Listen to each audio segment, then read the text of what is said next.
महाराज की जय। जय जय सीताराम।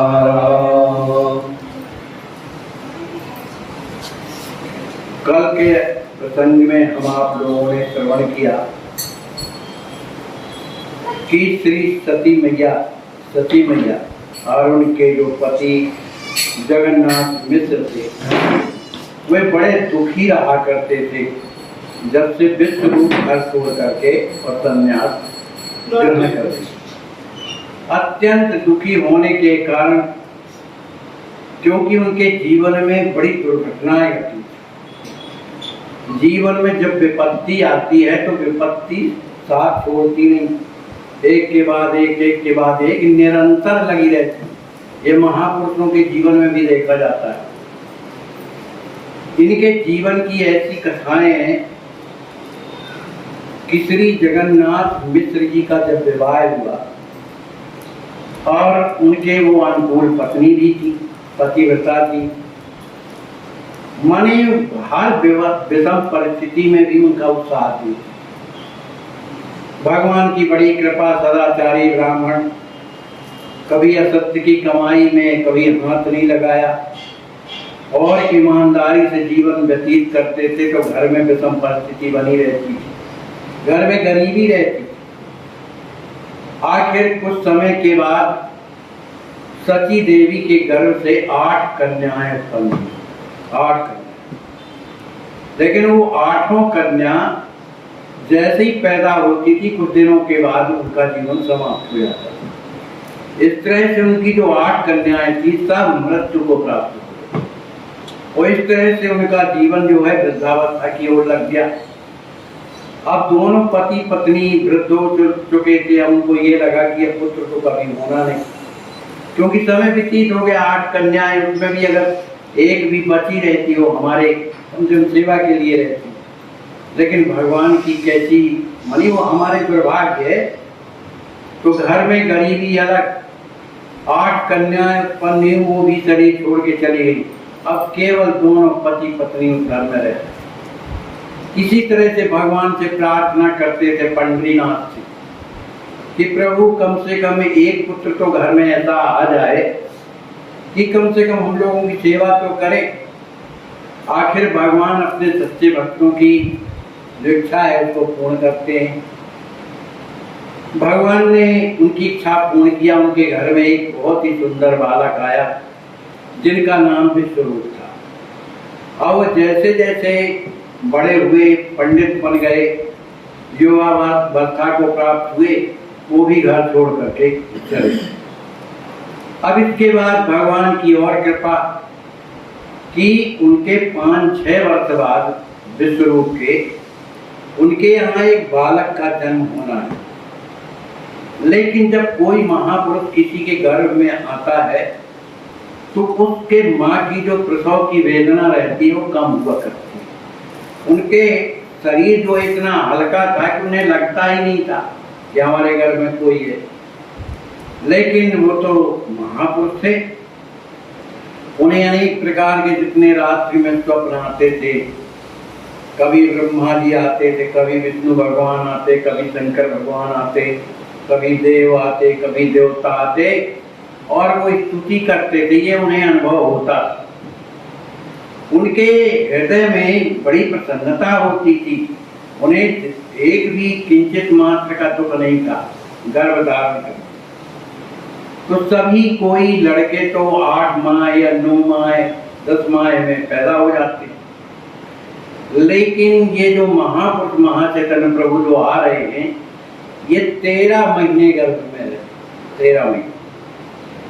तो जो बालक ज्यादा दिनों तक गर्भ में रहता है उसके जितने भी अंग प्रत्यंग होते हैं सब ज्यों के त्यों हुष्ट-पुष्ट हो जाते हैं। तो जब इनका जन्म हुआ तो इनके जन्म में लोगों ने देखा कि ये तो लगता है जैसे 1 वर्ष के हों, शरीर बड़ा सुंदर। तो इनका जन्म जो है होली का जिस दिन समय था, पूर्णिमा थी होली की, उस दिन सभी कोई अपने घरों की सफाई करते थे। अनेक प्रकार के व्यंजन बना करके दोपहर में पाने के लिए तैयार किया। लेकिन पंडित जी के तो घर में गरीबी थी और समय में ही अपने ही लोग ज्यादा धोखा देते हैं। जब समय गड़बड़ आता है तो जो अपने कहलाने वाले हैं वो ज्यादा धोखा देते हैं। उनकी और जो देवरानी थी, जेठानी थी, वो सब त्योहार के कारण वहां से चले गए, क्योंकि ये लोग 4-5 भाई थे जगन्नाथ में। तो जो देवरानी जेठानी थी वो अपने अपने मायके चली गई। अब उनकी सेवा करने वाला कोई नहीं। इस बात की पंडित जी को बड़ी चिंता थी।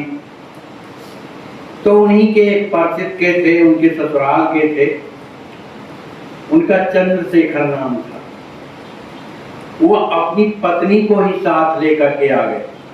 उन्होंने जान दिया कि सची देवी के सेवा के लिए कोई है नहीं, सभी अपने अपने मायके चली गई, तो उनकी सेवा कौन करेगा। तो अपनी पत्नी को लेकर के आए। उनकी पत्नी सची देवी की जो है बहन भी लगती थी। उन्होंने कहा कि अब आप चिंता मत करें, मैं संपूर्ण घर का काम करूंगी। आप तो किसी तरह का दिमाग में भाव न रखें। वो संपूर्ण घर का काम करने लगी। अब जिस दिन होलिका दहन होना था, उसी समय उन्हें ये अनुभव होने लगा, प्रसव में पीड़ा होने लगी। पूरा दिन जो है व्यतीत हो गया। शाम का समय आया। शाम के समय पर लोग फिर होली वगैरह के लिए जलाने के लिए जाते हैं। तो उसके पहले से चंद्र भगवान निकले। चंद्रमा पूर्णमासी थी, पूर्ण चंद्र निकले और थोड़ी देर के बाद ग्रहण भी लग गया। अब लोग वहां पर होलिका दहन करके लौटे लोग। अब ग्रहण लग गया। इस कारण सभी कोई अपने अपने घरों में जाग करके भगवान का कीर्तन करने लगे। कोई हरि बोल, कोई कुछ, कोई सिया बोल, माने सब प्रकार के लोग थे। भगवान राम जी भी भक्त थे।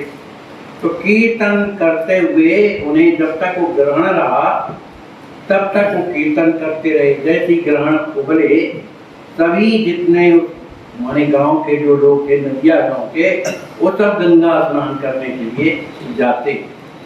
जब सब पवित्र होकर के आ गए, अपने अपने घरों में गंगा जल छिड़का, उसी समय जो है सती देवी ने पुत्र को जन्म दिया।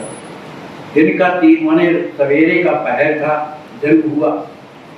जन्म के समय में उनके जीवन में कुछ क्या हुआ ये बात उसमें नहीं है, लेकिन जो वो बालक था बड़ा हष्टपुष्ट, बड़ा ही सुंदर। उसका जो मुखमंडल था बड़ा तेजों में था, प्रकाश निकलता।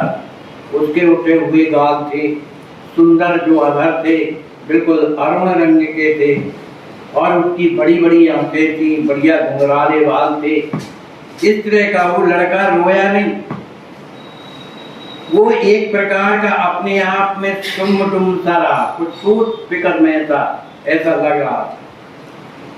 तो उनको ये लगा कि ये बालक रोया नहीं, क्या बात है, क्योंकि बालक तो पैदा होते रोते, लेकिन भाई अब महापुरुषों की लीला कौन क्या, उसमें ज्यादा किसी ने विवेक नहीं लगाया। आखिर बालक का जब जन्म हुआ तो जो सची जी थी, उनके पिताजी भी वहां पर मौजूद थे। उनका नीलांश ऐसा कुछ नाम था, नील से संबंधित है वो नाम था। वो बड़े ज्योतिषी थे। उन्होंने तुरंत अपने नक्षत्र ग्रह को मिलाया, उस बालक का जन्म का जो नक्षत्र है उसको मिलाया, और मिलाने के बाद उन्होंने कुंडली तैयार की। और कुंडली तैयार करने के बाद उन्होंने मिश्रा जी से कहा कि ये जो आपका बालक है ये साधारण नहीं, ये नक्षत्र कह रहे हैं कि ये साधारण बालक नहीं, ये आगे चल करके विश्व का कल्याण करने वाला बालक, और इतना विद्वान होगा कि इसकी बराबरी कोई भी विद्वान नहीं कर सकेंगे, और बड़ा सहिष्णु होगा, सबको साथ में लेकर चलने वाला होगा, अपने धर्म परायण होगा, लेकिन लोगों को भगवान के रास्ते में लगाएगा। इस तरह का उन्होंने बताया। महाराज को बड़ी प्रसन्नता हुई मिश्रा जी को। क्या करें, निर्धनता घर में है, इतना सुंदर पुत्र जो आया है भगवान का ही है, इसके लिए मैं चाहता कुछ ना कुछ देता, लेकिन मेरे पास कुछ नहीं कि ब्राह्मणों को मैं दान करूं। लेकिन जो भी उनके पास था उन्होंने वही वस्तु को दान में ब्राह्मणों को दे दिया और कहा हमारे पुत्र को आप लोग आशीर्वाद दीजिए। इस तरह से अब चूंकि उनका नाम निमाई इसलिए रखा गया कि जो प्रसूति का घर था उसी के बगल से एक नीम का पेड़ लगा, इसलिए लोगों ने उसका नाम निमाई रख दिया। और बहुत से लोगों ने इसलिए उसका नाम निमाई रखा कि जो लड़के पैदा होते हैं वो मर जाते हैं तो उनका टेढ़ा मेढ़ा नाम रख देते हैं लोग, जिससे इसका जीवन सुरक्षित बने, अपनी अपनी सोच। लेकिन विशेष नाम इसीलिए उनका निमाई पड़ा कि जहाँ उनका जन्म हुआ उधर नीम का पेड़ था, इसलिए लोग उन्हें निमाई कहते थे। अब निमाई जब छोटे से कुछ बड़े हुए, अब घुटनों के बल चलने लगे, लेकिन बड़े चंचल थे, उत्पात ज्यादा करते, शांत नहीं बैठते, माँ को परेशान किए रहते थे। अब बेचारी भोजन बनावे कि उसको लेके बैठे, जैसे इस घर में एक लड़का ऊपर से नीचे तो परेशान करता रहता। तो एक दिन भोजन बनाना था और परेशान कर रहा था, तो उन्होंने अपने बड़े लड़के विश्वरूप को बुलाया, विश्वरूप इधर आओ। हाँ माँ, कहा थोड़ी निमाई को बाहर ले जा तो कम से कम भोजन बना लूं मैं। तो उसने निमाई को उठाया और बाहर चले गए। लेकिन विश्वरूप की एक आदत थी कि वो पुस्तकें हमेशा साथ में रखते, पढ़ने का ज्यादा शौक था उनको। अब निमाई तो वहीं बैठा रहा और पुस्तक जब पढ़ने में लग गए तो निमाई ने देखा ये तो अब लगे काम में, तो वो दूसरी तरफ खसक गए। अब जब खसक गए तो एक किनारे में जब जाते हैं तो एक बड़ा भारी सर्प बैठा था, सर्प। उसी सर्प के ऊपर जाके वो खुद बैठ गए। अब बैठ गए तो जो उसका फंड था वो निमाई के सिर में आ गया। चलते नहीं बनता था, लेकिन घुटनों चलते थे और जाके वो सर्प के ऊपर बैठ गए और सर्प जो है फन फैला के उनके सिर पर छाया किए। अब इधर माता को चिंता थी कि अभी दोनों भाई आपस में कह सुन रहे थे, लेकिन सुनाई नहीं दे रहा क्या बात है। इसका मतलब है कि ये जो माने लड़का है वहाँ है नहीं है, निमाई कहीं चला गया होगा, तभी तो विश्वरूप कुछ बोल नहीं रहा और उसकी आदत वो जानती थी कि पढ़ने में लगा होगा। तो वहीं घर के अंदर से आवाज दिया, अरे विश्वरूप निमाई कहाँ है? लेकिन कौन सुने, मन तो लगा है पढ़ने में। दोबारा आवाज लगाई तो फिर उनका ध्यान गया, हाँ माँ क्या कह रही हो? और उन्हें कहा इसको कौन बताए, बार बार खुद ही निकल गया है। कहा ये बता निमाई कहाँ है? तब उनको याद आया तो यहीं बैठा था, कहाँ गए? तो दोनों जो है माँ और लड़के उस तरफ जब जाते हैं आंगन तरफ, तो सर्प के ऊपर वो जो है बैठा हुआ और सर्प उसके ऊपर छाया किए। इस बात को देख करके तो माँ डर गई कि पता नहीं कौन कैसा तंत्र मंत्र करता रहता है, मेरा लड़का इसीलिए जो है ये रात दिन चपलता करता रहता है, नहीं तो मेरा बड़ा लड़का तो बड़ा शांत है, इसको भी ऐसे होना चाहिए। लेकिन पता नहीं क्या, तभी देखो सर्प को पकड़े बैठा है। अब कौन जाए सर्प के पास, लेकिन आखिर माँ तो माँ ही है। वो जैसे ही जाती है निमाई को पकड़ने के लिए कि सर्प अंतर्ध्यान हो जाता, उसको पकड़ के लाई, किसी तरह से नहवाया धुवाया, उसकी जो है उतारी, क्या कहलाते हैं फुटका फुटका करके अलग किया। इस तरह से निमाई जो है बड़े शैतान, बड़े चंचल। अब एक दिन की बात है कि वो सो रहे थे निमाई, और माता जी कहीं गांव से आई तो उन्होंने देखा कि जिस कमरे में निमाई सो रहा है उस कमरे में बहुत प्रकाश है, अपने आप प्रकाश, इतना तेज प्रकाश है कि उस प्रकाश को देखने के लिए जब अंदर जाती हैं तो अंदर पहुंच नहीं पाई। तो देखती क्या है कि बड़े बड़े देवी देवता हाथ जोड़ करके निमाई की आरती कर रहे हैं, आरती कर रहे हैं, प्रणाम कर रहे हैं, दंडवत कर रहे हैं। ये देख करके अब वो माता जी सोची जरूर ये सब लगे हुए मेरे लड़के के ऊपर। कभी तो ये इतना चंचल है, पता नहीं कौन आते हैं कौन जाते हैं, ये सोच ही रही थी। फिर वो अलग हो गया, अंधेरा हो गया जब तक। अब तो इसको पक्का हो गया कि ये सब जादू टोना अंतर मंत्र जंत्र सब गरीबों पर लोग करते रहते हैं। उस समय होता था ना बंगाल में तंत्र मंत्र योग साधना, फिर सब मेरे लड़के के ऊपर ये सब करने के लिए आ जाते हैं। अब तो बड़ी दुखी रहने लगी, क्या करूं, कहाँ जाऊं, किससे कहूं। अपने अब स्वामी पति से ही तो कहती कि आज मैंने ऐसा ऐसा देखा। उन्होंने समझाया तू चिंता मत कर, मैं जानता हूँ तुम्हारे जी पिताजी हैं तो बताया नीलांबर दास नाम का, नीलांबर चक्रवर्ती नाम। उन्होंने बताया कि ये लड़का साधारण नहीं है, ये बहुत बड़ा महापुरुष है, लोगों का कल्याण करने के लिए आया। उसमें तुम अपना जो है बुद्धि मत लगाया कर, उसकी तो जो बने तो सेवा कर। उनका दर्शन करने के लिए पता नहीं कहाँ कहाँ से लोग साधु संत भी आते, कुछ ऐसे संत भी आते थे जो उनका दर्शन कोई नहीं कर पाता था, वो अपनी इच्छा से प्रकट हो जाते थे, वो अपने आप अंदर ध्यान हो जाते थे, वो भी सब उनका दर्शन करने आते थे। एक दिन की बात है कि नदिया ग्राम में एक बड़े अच्छे सुंदर ब्राह्मण एक वृक्ष के नीचे बैठे हुए, और वहां से जगन्नाथ मिश्र चले आ रहे थे, दोपहर का समय था। देखो गृहस्थों का कुछ धर्म होता है कि अपने गांव में अगर कोई भी ब्राह्मण साधु कोई भी हो भोजन के समय पे तो उसको जरूर पूछना चाहिए, गृहस्थ धर्म है।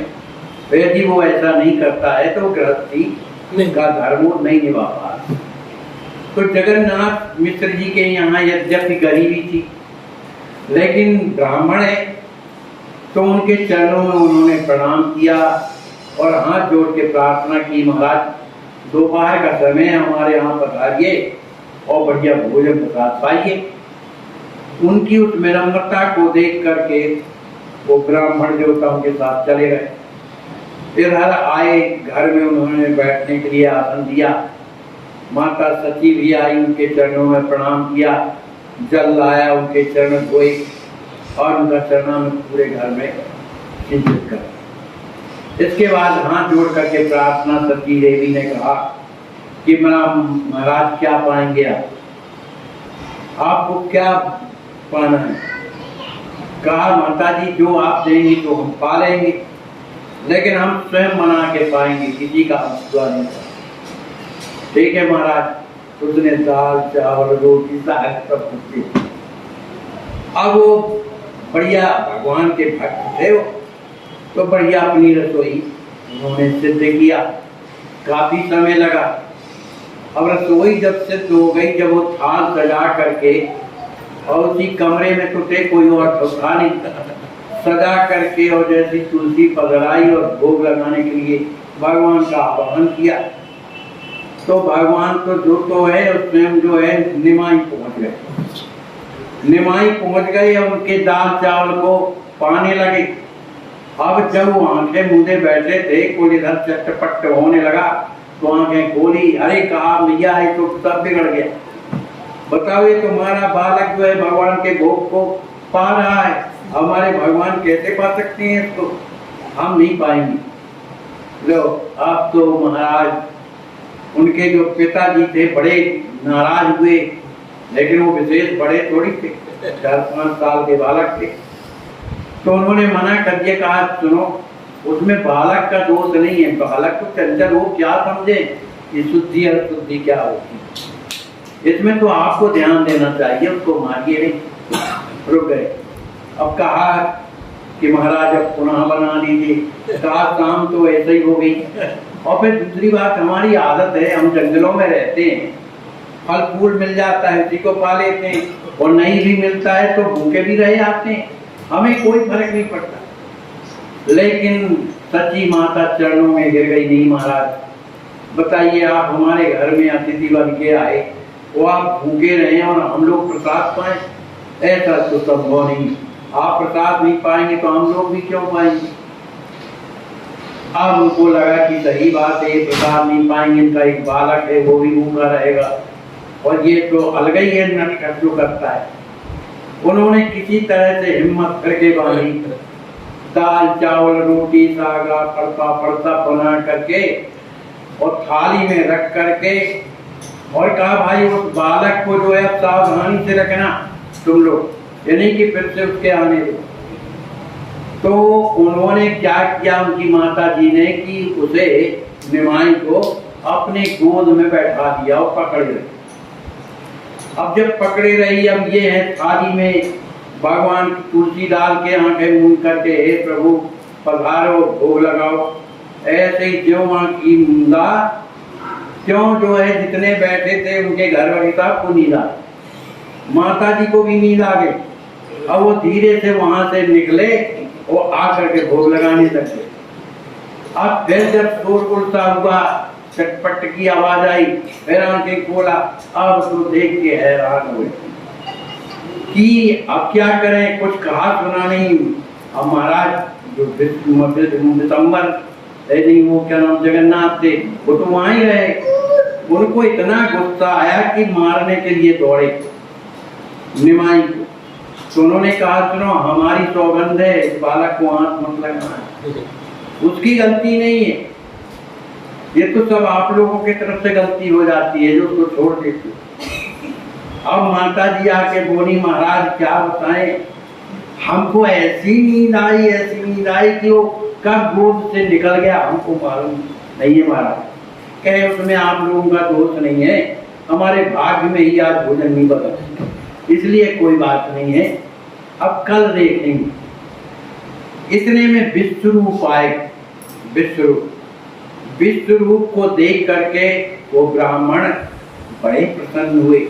वो भी समुद्र शास्त्र के ज्ञाता थे। समुद्र शास्त्र होता है जिससे उसकी स्थिति का पता चल जाता है, वो ज्ञाता थे। उन्होंने उसके साथ देख सुन लिया कि ये तो महापुरुष है। उन्होंने मिश्रा जी से पूछा कि ये बालक किसका है। कहा सब आप ही के हैं, ऐसे लोग बोल रहे थे। कहा ये तो बड़ा होनहार बालक है, लेकिन याद रखना ये लोक हित के लिए है, आपके लिए नहीं। ऐसा लोक हित के लिए, आपके हित के लिए नहीं। अब उनके मुंह से निकल तो गया, अब इनको लगा कि ये महाराज ने क्या बोल दिया। कहीं नहीं, वो ऐसा ही दिमाग में जैसा आया बोला, पर उससे पूछने लगे बेटा क्या पढ़ते हो, कैसा, दुनिया भर की जानकारी। अब ये सब बात जो है विश्वरूप को मालूम हुआ कि 2 बार भोजन बनाया महाराज ने, लेकिन दोनों बार हमारे छोटे भाई ने अशुद्ध कर दिया। अब ये भूखे हैं और घर भर के लोग भूखे हैं। हमारे घर में अतिथि आवे, वो पंडित थे, सब जानकार थे विश्वरूप। उन्होंने चरणों में गिर करके प्रार्थना की कि महाराज एक बार और भोजन बना। हम उस अपने छोटे भाई को अब हम खुद रस्सी से बांध करके रखेंगे, वो अपने पास रखेंगे निमाई को, एक बार और भोजन बना दो। कहा बेटा बताओ, वैसे तो रात हो गई और दिन भर हो गया बनाते बनाते, अब कल बनाएंगे, अब आज नहीं कल। कहा नहीं महाराज बना दीजिए। उनकी उन वाणी को सुनकर के उनके हृदय में दया फिरा गई और उन्होंने फिर से भोजन बनाना शुरू किया। अब पूरी रात ही तो बीत गई भोजन बनाते बनाते। अब उन्होंने कहा भैया तुम अपने भाई को पकड़ के रखना, अब मैं भगवान का भोग लगाऊंगा, वो अगर कहीं फिर से आ गया तो फिर तो मेरे काम करें। अब उनने जो विश्वरूप ने निमाई को उठाया और रस्सी से ग्रस्त किया, उसके हाथ पैर बांध दिए और अपने पास बैठा दिया उसको। किए चल के जाएगा कैसे, रस्सी से बांध दिया। इधर पंडित जी थाल में सब भोग मणि पधरा करके तुलसी डाल करके हे प्रभु पधारो अभाव। तो उस समय निमाई तो न आए बंधे थे, लेकिन साक्षात भगवान प्रकट हुए, साक्षात चतुर्भुज। और भगवान बोले अरे पंडित मैं तू जब जब बुलाता है भोजन करने के लिए तब तब मैं आता हूँ, लेकिन बताओ 2 बार तूने मुझे भूखा छोड़ दिया। मैं जब जब तेरे पास आया मुझे भोजन नहीं करने दिया, अब फिर से बुलाया तो देख मैं इस रूप में आया। अब जब पंडित जी ने आंखें खोल कर देखी तो 4 भुजा थे। 4 भुजा है होते ना भगवान के, जिसमें एक में चक्र, सुदर्शन, गदा, पद्म, लेकिन देखते ही देखते 4 हाथ और प्रकट हो गए और 8 हाथ के हो गए। तो 2 हाथ से बंसी संभाले हुए हैं और 2 हाथ में, एक में माखन मिश्री लिए खा रहे हैं। तो उन भगवान जो थे चतुर्भुजनाथ, उन्होंने कहा सुनो, इस बालक के रूप में मैं ही इस घर में रहता हूँ और तुम जब सच्चे प्रेम से जब बुलाते हो तो मैं आता हूँ। इसलिए जो बालक होते हैं वो मेरे ही स्वरूप होते हैं, तुम्हें इस तरह की घृणा नहीं करनी चाहिए। ऐसा कहा। अच्छा वरदान मांगो तो मैं क्या चाहता हूँ। तब उन्होंने हाथ जोड़ करके प्रार्थना किया कि प्रभु अब हमें वरदान कुछ नहीं चाहिए, ऐसी कृपा बनाओ और हमारे हृदय में विराजे रहो, हम आपका दर्शन करें, हमारा मन अब भजन में लगे और किसी में नहीं। भगवान ने एवं अस्तु कह दिया। इसके बाद विश्व रूप तो संन्यास ग्रहण कर लिया था, घर द्वार छोड़ लिया। अब इसके बाद बच्चे छोटे, वो उस समय 8-9 वर्ष के हो गए थे निमाई। अब माता पिता को इसी बात की ज्यादा चिंता रहती थी कि कहीं मेरा निमाई पढ़ के अगर तैयार हुआ तो ये भी अपने बड़े भाई का अनुसरण करेगा, क्योंकि बुद्धि जो है इस निमाई की उससे कहीं ज्यादा तेज। तो ये निश्चित रूप से घर द्वार छोड़ देगा। ये चिंता दोनों को रहती थी, माता सती को भी और जगन्नाथ महाराज को। तो उन्होंने जब निमाई पढ़ने जाता था रोज, और पढ़ने में बहुत होशियार था, जो भी अद्वैताचार्य जी की पाठशाला थी, जो एक बार बताया जाता था उधर बताया गया इधर याद हो गया। ऐसी उनकी जो है मेगा शक्ति थी, वो सब याद हो जाता था। तो अद्वैताचार्य जी भी बड़े प्रसन्न रहते कि इस बालक को तत्काल याद हो जाता है। तो जो लोग छात्र प्रतिभाशाली होती हैं उनके प्रति कुछ लगाव हो जाता है शिक्षक, तो अच्छे से उसका ध्यान करते थे।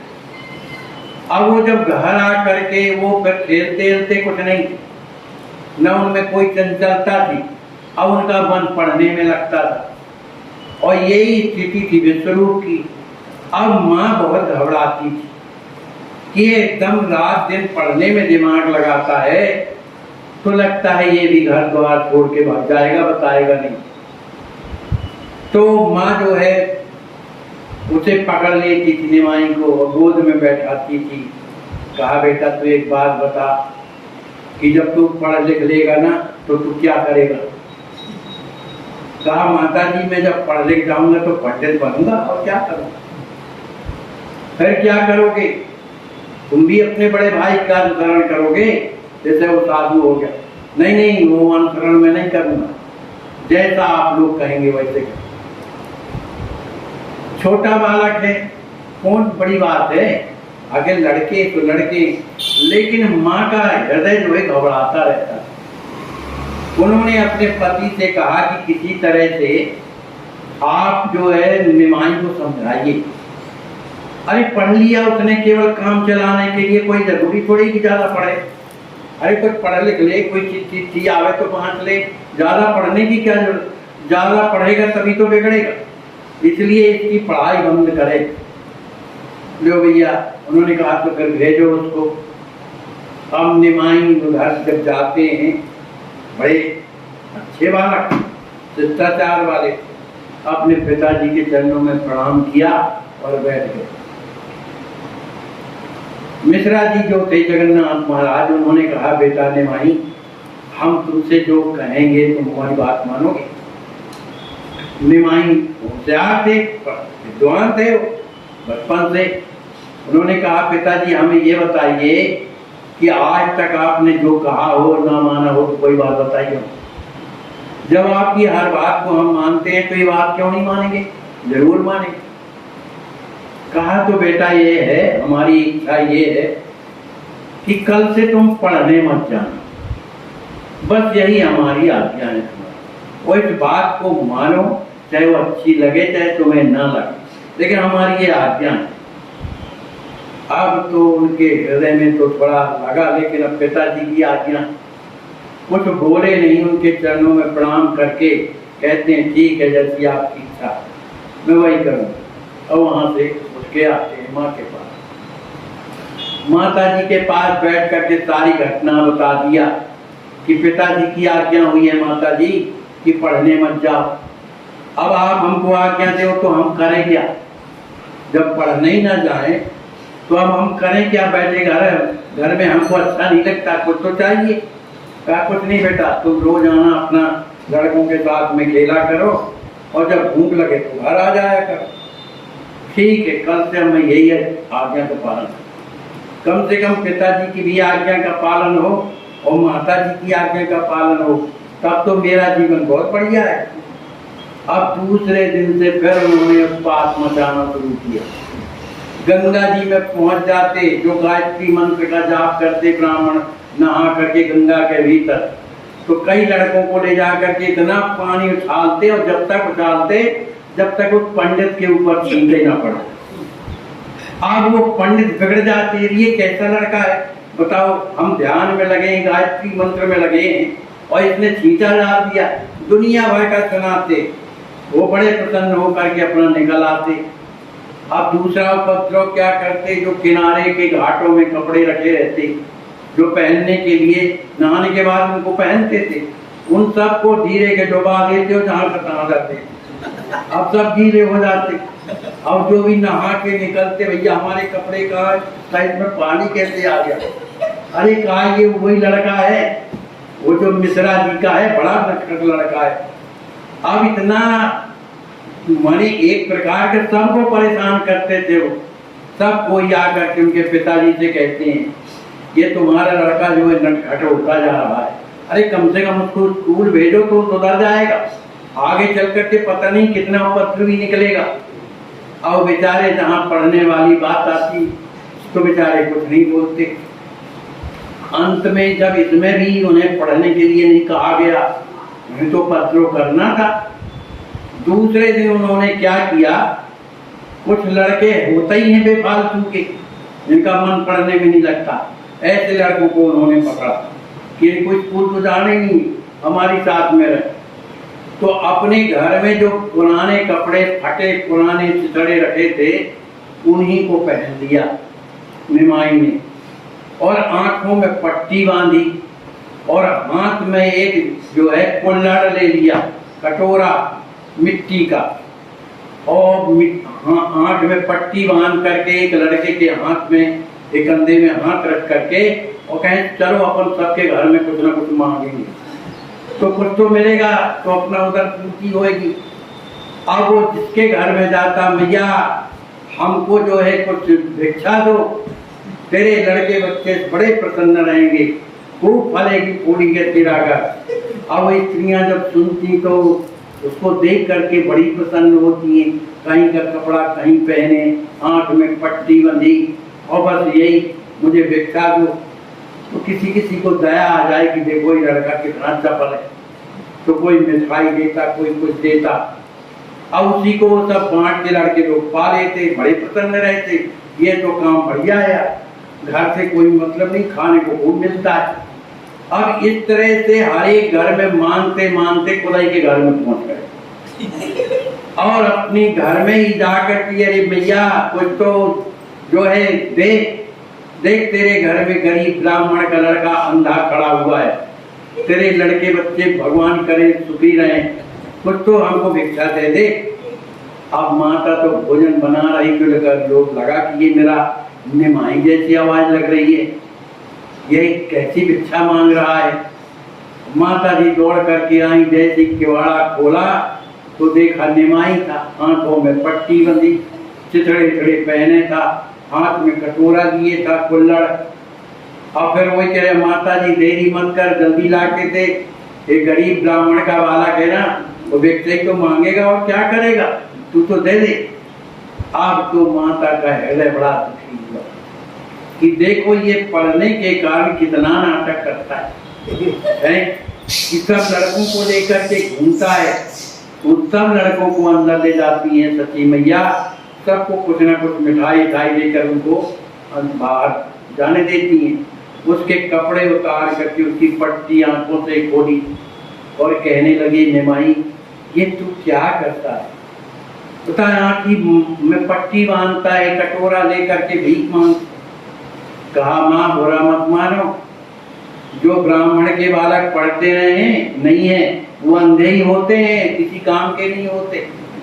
और जब पढ़ेंगे नहीं ब्राह्मण के लड़के तो कटोरा से भीख न मांगेंगे और क्या करेंगे। इसलिए मैं अभ्यास कर रहा हूँ, क्योंकि आजकल के मुझे यही तो करना। अब तो माता जी को बड़ा बुरा लगा, हृदय से बार बार लगाए, अरे बेटा ऐसा काय कहता? नहीं माता जी, मैं जानता हूँ मुझे क्या करना। यही कटोरा लेके, अरे ब्राह्मण के लड़के को क्या करेंगे, काम किया होता नहीं, भीख मांगेंगे और क्या करेंगे। अब कुछ नहीं, अब उनको लगा कि चलो भाई कह दूंगी पढ़ने जाए, लेकिन जहाँ विश्वरूप की याद आ जाती थी तो उनका मन बड़ा संकुचित हो जाता था। बड़ी दुविधा में थी कि ये लड़का ऐसा करता है, पढ़ने नहीं जाता, नहीं जाने देती तो वो भी सही कहता, लेकिन कुछ नहीं बोली। भाई हमारा लड़का कैसा भी है घर में तो रहे, एक तो चला गया, ना पढ़े कोई बात नहीं। अब एक दिन की बात है, माता जी को घर के काम में लगी। पुराने जमाने में बर्तनों में भोजन नहीं बना करता, हंडियों में बनता था, काली काली हंडी। तो हंडियां रखी थी अंदर। अब जो है निमाई सब हंडियों को निकाला बाहर, और एक भूरा जहां लोग कचरा फेंकते, उन हंडियों को लेकर वहां रखा, सबको फोड़ने लगा। तो जो उनके मुखड़े बचते थे उनको यहाँ पहन लेता, दूसरा इधर पहना। कुछ बड़ा हंडिया का जो मुख था बड़ा था, उसको आधा फोड़ा, उसको सिर में पहन दिया, आधा खोला। अब लड़के तो है, और एक डलिया लिया, उस डलिया को सिर में रखा और जितनी छोटी छोटी खपड़ियां थी उसमें डाल दिया सिर में, और एक हंडी थी उसको सामने रख लिया, और एक लकड़िया लेके बजाने लगा, गाने लगा। अब जो भी उस रास्ते से निकले उसकी लीला को देख करके खाते, ये निमाई कैसा करता है। अब उसकी बालक की स्थिति है। अब ये खबर पहुंची कहाँ, सची मैया के पास। कहा देख तेरा लाल क्या कर रहा। वो दौड़ी आई, देखा कि ये मेरा ही लड़का है कि कोई और। पूरा मुंह जो है भरा है, दिखाई नहीं दे रहा है, थोड़ा थोड़ा उसको दिख रहा, और सिर में उसमें भी डलिया, और तमाम जितनी खपड़ियां थी वो भी उसमें भरी, और डंडी से बजा रहा था। वो क्या गा रहा पता ही नहीं, लेकिन आवाज से पहचान लिया कि ये तो निमाई। अब क्योंकि जहाँ गंदा स्थान था वहीं बैठ करके बजा रहा। कहा रे निमाई तू ये क्या कर रहा है? कहा मैं अपना काम कर रहा हूँ भैया, अभी मुझे भूख नहीं लगी, बाद में मैं अपना काम कर रहा हूँ, गा रहा हूँ। अब माँ को बड़ा बुरा लगा, और भी स्त्रियां कहने लगी निमाई तू ऐसा क्यों काम करता है? तो गांव की स्त्रियों से निमाई बोला कि आप ही बताओ, जब मैं पढ़ूंगा नहीं तो यही ना काम करूंगा, और क्या करूँ, यही तो काम है मेरे लिए। अब पिताजी ने पढ़ाई छुड़वा दिया मेरे से, तो अब मैं यही करता हूँ, और कोई काम ही नहीं है मेरे, मैं यही करता। अब ये सुन रही थी सती देवी। तो एक महिला ने कहा ये बताओ, हम तो अपने लड़कों को मार पीट के किसी तरह से स्कूल भेजते, फिर भी वो नहीं जाते और न पढ़ते, और एक तुम्हारा ये बालक देखो पढ़ने के लिए मचल रहा है, तुम इसको पढ़ने क्यों नहीं भेजती हो? अब वो अपने मन की बात कैसे बतावे कि कहीं ये भी न साधु होके बच जाए, ये ममता है। लेकिन कई लोगों ने जब कहा तो अब उनने मन मोड़ दिया कि चलो अब जो हो तो ठीक है, लेकिन इस तरह आंखों में पट्टी बांधना, गंदे आसन में बैठ करके गाना, ये अच्छा नहीं लगता था। तो आकर के उन्होंने अपने पति से कहा कि ऐसा है कि विश्वरूप को कल से जो है स्कूल जाने दिया कर। अरे कोई जरूरी थोड़ी है कि पढ़ लिख करके लोग साधु ही बनते हैं। बहुत से गांव के लोगों को देखो, पढ़ाई करते हैं, विद्वान हो जाते हैं, कथा कहते हैं, कुछ भी कहते हैं, और फिर अगर हमारे किस्मत में यही बता होगा कष्ट कि उसको साधु बनना है तो बन जाए भाई, भगवानी के लिए तो बनेगा। इसलिए जो है उसको मना मत करो। अब जो पंडित जी ने बुलाया निमाई को, निमाई कल से तुम पढ़ने जाया कर। वो प्रसन्न हो गए, पढ़ने जाने लगे। अब पढ़ने जब जाने लगे तो अब शांत हो गए, अब कुछ नहीं, न किसी से बात करना, न चीज करना, न खेल करना, न लड़कों से बात करना, अब पढ़ाई में मन लगाए। अब जब पढ़ाई में मन लगाए रहते तो फिर चिंता होने लगी, क्योंकि ये प्रेम होता है, माँ की ममता होती है। कितना भी समझाओ, समझाने से क्या होता है, ममता तो अंदर होती है ना। फिर चिंता होने लगी, लेकिन अब पढ़ने जा रहा है, फिर कल से फिर वही उपद्रव करेगा, भाई पढ़ने दो। एक दिन की बात है कि निमाई पढ़ करके आए और उन्होंने देखा कि भगवान के आसन में भगवान का लगा हुआ पान रखा है। तो उस पान को उठाया और जैसे ही पाया तो बेहोश हो गए। जब बेहोश हो गए, थोड़ी देर के बाद जब उनको होश आया तो उनकी माँ जो है उन्हें गोद में लिए थी। किसको क्या हो गया? कहा बेटा तुम्हें क्या हो गया रहा? कहा भैया हम घर आए, भगवान का पान प्रसाद जैसे ही हमने पाया तो हमको बेहोशी आ गई, और उसी बेहोशी की स्थिति में हमारे बड़े भैया आए, विश्वरूप आए। उन्होंने मुझे गोद में लिया, मुझे प्यार किया, दुलार किया और कहने लगे विश्वरूप कहने लगे, अरे निमाई तू भी जो है ना सन्यासी बनना, ये मोह माया में मत पड़ना, सन्यासी बनना।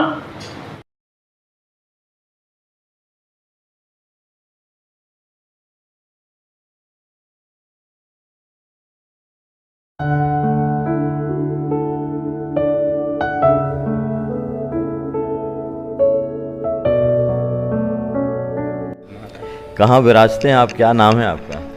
हम जो है छोटी छावनी बिरानते हैं, नाम मेरा श्याम दास है। किसके कृपा पात्र हैं? हम नित गोपाल दास की कृपा पात्र। तो अयोध्या में कितने साल से रहते हैं? अयोध्या में 9-10 साल हो गए। 9-10 साल। तो आपको क्या समस्या है? हमारी समस्या ये है कि तांत्रिक के प्रहार से ये जो है यही दाग पड़ गया है। हाँ देख रहे हो। और शरीर में और भी कहीं है क्या? और दो जगह है, एक डंडी में है। तो ये कितने साल का है? ये 9-10 साल हो गया। तो तब से कुछ बढ़ रहा है कि ज्यों का नहीं, बढ़ तो नहीं रहा है, ज्यों का त्यों? हाँ दवाई किया हूँ तो ठीक आराम हो गया, उसी पे थम गया है। रुक गया है, रुक गया। खत्म नहीं हो रहा है? नहीं। अंग्रेजी दवाई किए थे कि नहीं, अंग्रेजी दवाई किए थे। अभी दवाई चल रही हैं? नहीं, दवाई बंद है।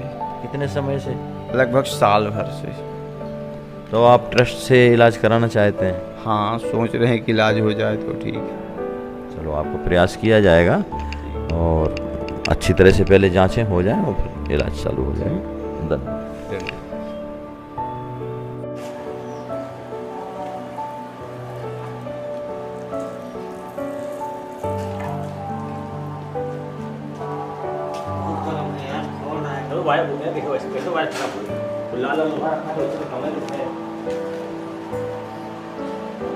इस गाय की बच्चेदानी निकली हुई है, आज 7वीं बार बच्चेदानी निकली है। इसका लीवर डैमेज है, इसके पेट में पन्नियाँ। इस बछड़े का ऑपरेशन किया गया है, इसका पैर का ऑपरेशन किया गया था।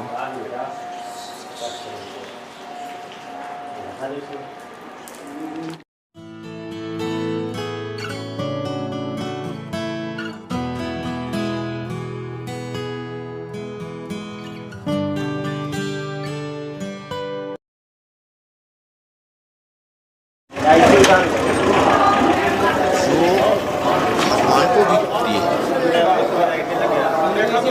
हमारे इष्ट राम है, कृष्ण है, पर हमारे इष्ट के भी इष्ट हैं गौ माता। फैजाबाद बेनीगंज पर से वर्णशंकर गौ माता नहीं, देसी नस्ल की वेद लक्षणा गौ माता। तो थोड़ा सा भी विचार कीजिए, इन गायों के कष्ट को जरा आप गहराई से नज़दीकी से सर्वे कीजिए कि जो गायें सड़क पर छोड़ दी गई, लावारिस असहाय स्थिति में बेचारी किसी प्रकार से पन्नी खा करके कूड़ा कचरा वो भी जब सड़क पर खा करके चार पहिया चलाने वाले हमारे जो धनी कहलाने वाले हैं वो ठोकर मार के चल देते हैं, तब उन कष्ट में जो बनते हैं उसमें कीड़े पड़ जाते हैं। ऐसे कीड़े पड़े हुए गाय हमारे पीछे जो खड़ी है उसको अभी से अगर आप चाहें तो कम से कम 1 फुट की जमीन दान करें गौ माता की सेवा में, क्योंकि इनकी प्राण की रक्षा तभी हो पाएगी। आपसे अनुरोध है, और यहाँ भूमि दान के साथ साथ जहाँ भी आप किसी भी गौशाला में आप सहयोग कर रहे हैं तो उनसे अनुरोध कीजिए गौशाला वालों से कि कृपया वहाँ वो अपनी गौशाला में 100, 50, 25 गायें रखते हैं, अब एक असहाय गाय का भी इलाज कराएं, अपने यहाँ शरण देंगे उस गाय को जो सड़क